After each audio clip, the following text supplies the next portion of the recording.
Καλησπέρα σε όλους λοιπόν, Βάσκος FM, νέα εκπομπή Sport News είναι εδώ και σήμερα θα πάμε Κώστα μέχρι το ΆΚΑ για να σχολιάσουμε το αποτέλεσμα του τελικού Ολυμπιακός εναντίον ΑΕΚ. Που ήρθε 1-0. Έτσι ακριβώς. Φύγαμε!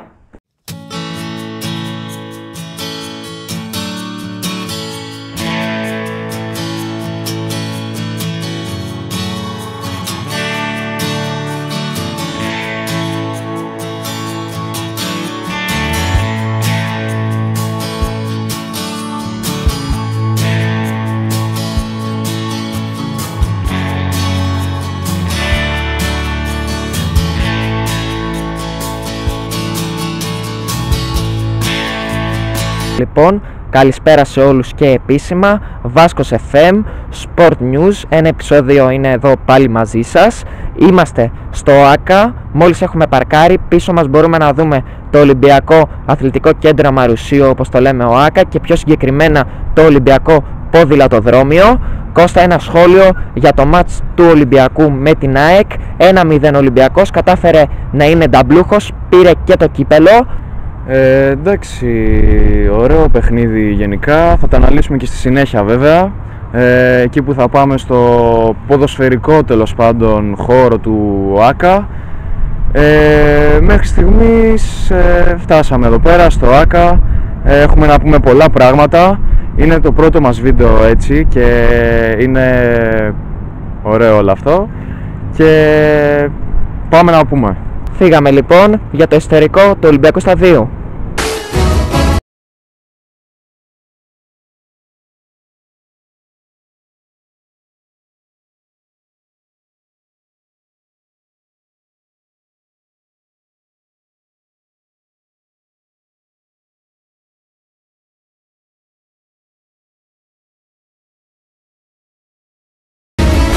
Καλησπέρα λοιπόν, φτάσαμε εδώ επιτέλους στον αγωνιστικό στο γήπεδο μάλλον του ΆΚΑ όσον αφορά το ποδόσφαιρο, γιατί έχει και πολλά γήπεδα εδώ, ό,τι άθλημα θέλετε. Είμαστε εδώ λοιπόν που φιλοξενείται η ΑΕΚ, μία εκ των φιναλίστ του φετινού Κυπέλλου Ελλάδας μαζί με τον Ολυμπιακό. Αυτό το μάτς λοιπόν θα αναλύσουμε σήμερα. ΑΕΚ Ολυμπιακός 0-1. Έχουμε πολλά να πούμε νομίζω. Ας ξεκινήσουμε με το γεγονός μάλλον ότι οι περισσότεροι είχαν ως φαβορί την ΑΕΚ λόγω των πολλών απουσιών που είχε ο Ολυμπιακός όσον αφορά τις μεταγραφές που πήραν κάποιοι βασικοί του παίχτες, όπως ο Τσιμίκας στην Λίβερπουλ με 17 εκατομμύρια, ο Γκιγέρμε με γύρω στα 7 νομίζω, κάπου εκεί, που πήγε στο Κατάρ και στην Αλσάντ. Δύο πολύ βασικοί παίκτες για την ομάδα πέρσι, η οποία έκανε νομίζω την καλύτερη σεζόν της δεκαετίας, αλλά θα το πούμε άλλη στιγμή αυτά.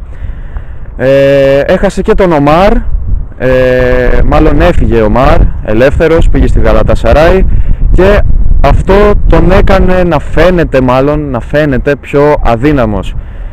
Παρ' όλα αυτά δεν ήταν καθόλου έτσι. Ο Τοροσίδης έπαιξε για πρώτη φορά βασικός φέτος. Νομίζω ήταν η ώρα για τον Τοροσίδη, ήταν η κατάλληλη στιγμή, αν λάβει κανείς υπόψη του ότι έφυγε νταμπλούχος αυτό το πολυπόθητο πρωτάθλημα. Που εντάξει, όλα αυτά για τον Ολυμπιακό θα τα αναλύσουμε σε επόμενο επεισόδιο του Sport News. Ακριβώς, αυτό ήθελα να πω λοιπόν και εγώ με τη σειρά μου. Αυτά θα τα αναλύσουμε σε επόμενο Sport News, συγκεκριμένα για τον Ολυμπιακό μέσα από το Γιώργος Καρεσκάκης, αλλά και στο μπάσκετ θα πάμε στο Στάδιο Ειρήνης και Φιλίας. Από την άλλη πλευρά, μιας και είμαστε σε ένα γήπεδο σαν το ΆΚΑ, που είναι γηπεδούχος προφανώς η Αθλητική Ένωση Κωνσταντινούπολης, η ΑΕΚ.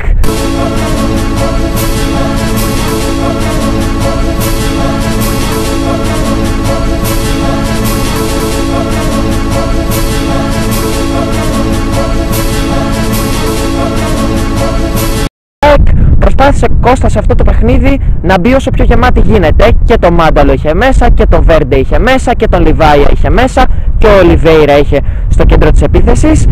Δυστυχώς δεν κατάφερε να πάρει το αποτέλεσμα το οποίο ήθελε. Ο Καρέρα έκανε και κάποιες αλλαγές προς το τέλος. Έβαλε και το Μαχέρα, ο οποίος είναι 20 χρονών, ένα νέο παιδί. Έβαλε μετά και τον Αλμπάνη με το νούμερο 14. Δεν κατάφερε ούτε αυτός να σκοράρει, παρόλο που είναι αρκετά καλός. Αυτά σχετικά για την Ένωση, η οποία έκανε αρκετές στιγμές και με το Σιμώη είχε μια πολύ καλή παλιά και πήγε να περάσει, τελικά δεν τα κατάφερε.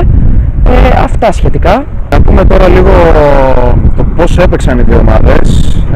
Όπως είπες και εσύ για την ΑΕΚ, τους είχε όλους μέσα.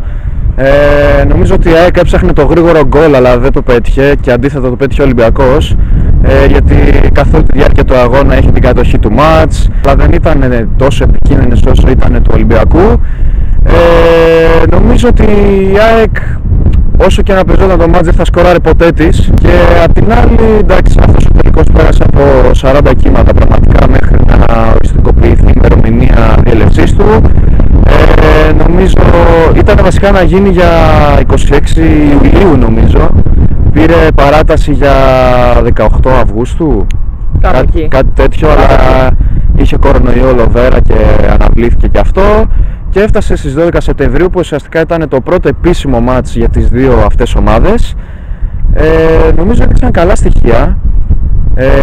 Ο Ολυμπιακός έδειξε αυτή την ομοιογένεια, την οικειότητα ανάμεσα στους παίχτες. Απ' την άλλη η ΑΕΚ νομίζω και αυτή εμφανίζει μια καλύτερη ομάδα από ό,τι είχε πέρσι. Να τη δούμε βέβαια και στα προκριματικά του Europa League.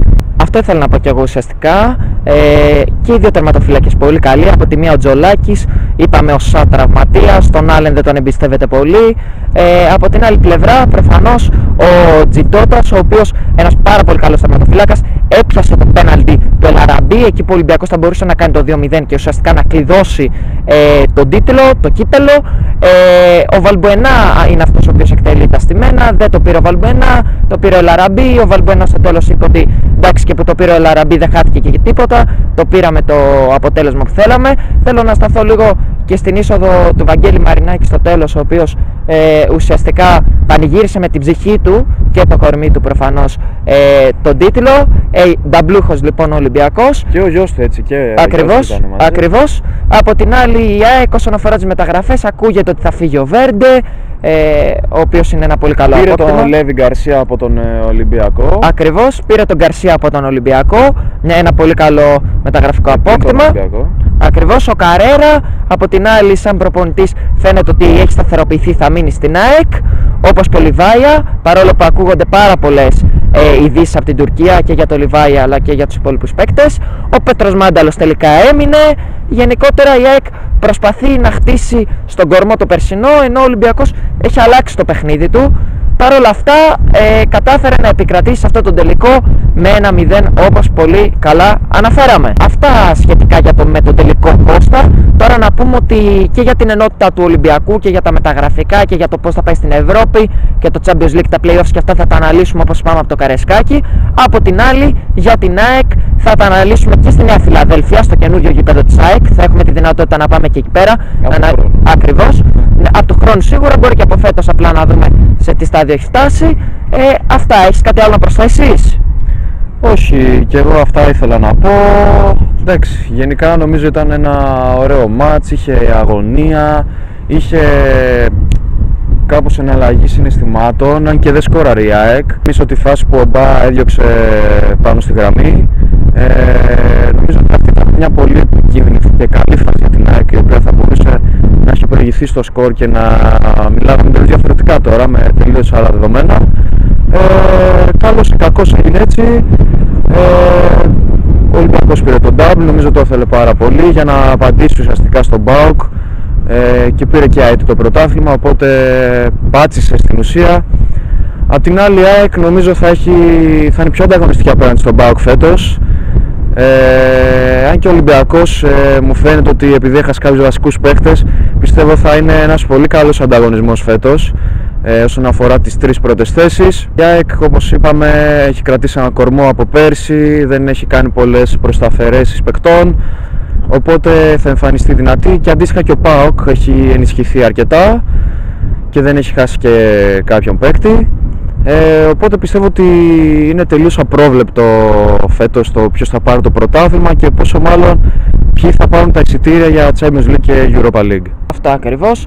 Νομίζω με αυτόν τον τρόπο θα μπορέσουμε να κλείσουμε αυτή ουσιαστικά τη σύνδεση με το Ολυμπιακό στάδιο, συγκεκριμένα από εδώ. Το βίντεο δεν έχει τελειώσει ακόμα, συνεχίζεται, επομένως μείνετε συντονισμένοι. Εδώ είμαστε λοιπόν. Έλα εδώ φίλε μου. Είδες τον τελικό κυπέλου? Ναι. Ωραία, ωραία. Είσαι ΑΕΚ ή Ολυμπιακός ή τίποτα? Τίποτα. Τίποτα. Παναθηναϊκός. Ωραία, με ποιον ήσουνα? Ήμουνα με την ΑΕΚ. Με την ΑΕΚ, πιστεύεις άξιζε να πάρει το κύπελο η ΑΕΚ ή καλά έκανε ο Ολυμπιακός που το πήρε? Καλά έκανε ο Ολυμπιακός που το πήρε. Πιστεύεις έπαιξε καλύτερα δηλαδή, Ναι. Ωραία, ωραία. Ευχαριστούμε πολύ φίλε. Αυτό λοιπόν ήταν το βίντεο μας για σήμερα. Ουσιαστικά ξαναήρθαμε στο ίδιο μέρος από εδώ που ξεκινήσαμε, Ολυμπιακό Ποδηλατοδρόμιο, στο Ολυμπιακό Αθλητικό Κέντρο Αμαρουσίου, στο ΟΑΚΑ. Όπως είπαμε και πριν, αναλύσαμε σε όλο το βίντεο, θα το δείτε. 1-0 Ολυμπιακός, νταμπλούχος και κυπελούχος αλλά και πρωταθλητής Ελλάδος. Έρχονται νέα βίντεο Sport News σε νέες περιοχές. Έχουμε Ριζούπολη, έχουμε ΣΕΦ, έχουμε Καραϊσκάκη, έχουμε πολλά πράγματα. Αυτά από μένα λοιπόν. Φτάσαμε επιτέλους στο τέλος αυτού του επεισοδίου μετά από πολύ αέρα, από πολλά άκυρα που φάγαμε γιατί πήγαμε να ρωτήσουμε διάφορους αλλά δεν βγήκε αυτό. Αυτά λοιπόν, μείνετε συντονισμένοι, έρχονται πολλά καινούργια βίντεο, τόσο Sport News όσο και TikTokers και τα πάντα όλα ξέρω εγώ και όλα αυτά. Μείνετε συντονισμένοι και τα λέμε πολύ σύντομα.